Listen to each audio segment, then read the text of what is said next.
유행했던 다이어트인 저탄수화물 식사 같은 경우에는 방법이 여러 가지가 있어요. 이제 일반적으로 이제 리버럴하게 좀 편하게 할 수 있는 방법으로는 탄수화물을 100g 미만으로 줄이는 방법이 있고, 또 중간 정도 모더레이트한 방법은 50g 미만. 이제 저탄수화물 식단을 하는 것은 하루에 20g 미만으로 섭취하는 것을 이야기합니다. 이제 이 구성 그림을 좀 보시면 칼로리 비율이, 지방의 비율이 높아지고 탄수화물 비율은 1로 굉장히 떨어지는 게 있겠고요.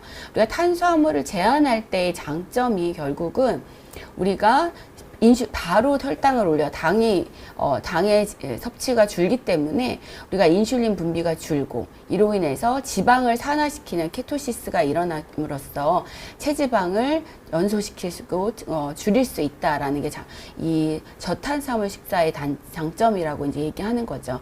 다만 이때 주의해야 되는 것은 우리가 지방을 섭취할 때 있어서는 좋은 지방을 최대한 섭취할 수 있도록 한다는 게 필요하겠고요. 배고플 때만 섭취한다라는 뭐 이런 거에 대한 주의가 좀 필요하겠습니다. 그래서 여기서 보시면 우리가 고지방 다이어트라고 해서 한창 유행할 때 있던 뭐 버터를 넣은 커피라던가 삼겹살만 먹는다던가 하는 그런 식의 음식이 들어있지는 않고, 오히려 탄수화물은 가공식으로 있는 탄수화물은 제한을 하지만 좋은 단백질과 지방을 섭취하는 것에 대한 초점이 되어 있다는 거에 대해서 좀 중요하게 생각하셔야 될 것 같고요. 제가 말씀드리면 에킨 다이어트는 되게 에킨 박사가 만든 다이어트인데, 이건 처음에 아까 처음 말씀드렸던 탄수화물 섭취량을 굉장히 2주 정도는 1일 20g 이하로 굉장히 제한을 하는 거고, 서서히 이제 시간을 지나면서 탄수화물 섭취량을 한 40에서 60%, 그러니까 이제 좀 우리가 좀 리버럴하게 할 수 있는 단계까지 진행을 하는 거죠. 그래서 초기에 굉장히 탄수화물 제한을 함으로써 아까 말씀드렸던 케토시스, 지방 산화를 많이 일으켜서 그때 에너지 소비, 그러니까 지방이 많이 타고 체지방을 갑자기 많이 줄일 수 있는 방법으로 하는 게 방법이라고 생각하시면 될 것 같고요. 장점으로 한다면 결국은 이제 탄수화물 섭취가 줄기 때문에 혈당이 좀 개선이 된다, 아니면 실명하게 위험 요인이 개선된다라고 보고가 되어 있습니다. 이 에킨 다이어트를 사실 구성을 보면 사실 굉장히 낮게 탄수화물 섭취를 줄이는 것을 오래 할 수가 없기 때문에 한 1, 2주 정도로 단기간에 하고, 그 이후에는 좀 우리가 먹기 편한 형태로 바꾼다는 특징이 있다는 거 알아두셔야 될 것 같고요. 그래서 결국 우리가 탄수화물을 정말 많이 제한하는 식단은 길게 가져갈 수가 없기 때문에 지방을 아무리 많이 태운다고 하더라도 오랫동안 유지할 수가 없다라고 생각을 하시면 될 것 같고요.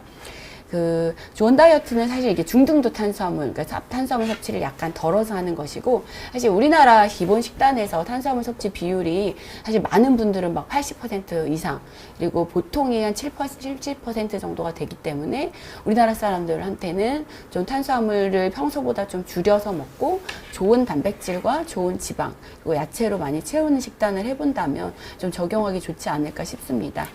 마지막으로 이제 구석기 다이어트라고 있는데, 그것도 사실 특징을 잘 보면 결국은 육류를 드실 때 지방은 제거를 하고 견과류나 씨앗 같은 좋은 지방을 섭취하도록 하는 것이 특징이고, 특히나 이제 구석기 다이어트라고 하면 특징이 뭐겠어요? 조미료가 없어요. 그렇죠. 옛날에 우리가 쉽게 구할 수 없었던 그 조미료가 없고, 또 가공식품이 빠진다는 것. 우리가 지방 섭취를 늘리더라도 이런 정제된 설탕이나 정제된 오일, 그리고 조미료, 그리고 가공식품은 뺀다는 게 특징이 되겠습니다. 그래서 구석기 다이어트가 결국은 우리가 자연식 식품을 많이 먹는다라고 해서 적용을 하시면 좋겠고, 내가 이게 이 가공식품, 우리가 맛있죠, 입에서 맛있는, 최근 나왔던 맛있는 가공식품들을 많이 빼고 지방이나 단백질 섭취, 그리고 좋은 야채를 채워서 먹는 것으로 생각을 하면 되겠고, 옛날 구석기 사람들이 이런 식품을 드지 않았기 때문에 비만이 문제가 안 됐었잖아요. 그래서 그 다이어트를 따라 하시는 거다라고 생각하시면 될 것 같습니다. 그래서 염분 섭취량은 줄이고, 거기에는 또 좋은 지방 섭취는 늘리고, 특히 곡류도 통곡물, 옛날에는 곡물을 가공해서 먹기가 어려웠기 때문에 그쵸. 통곡 위주의 식단을 하는 게 우리 구석기 다이어트다, 이렇게 보시면 될 것 같습니다.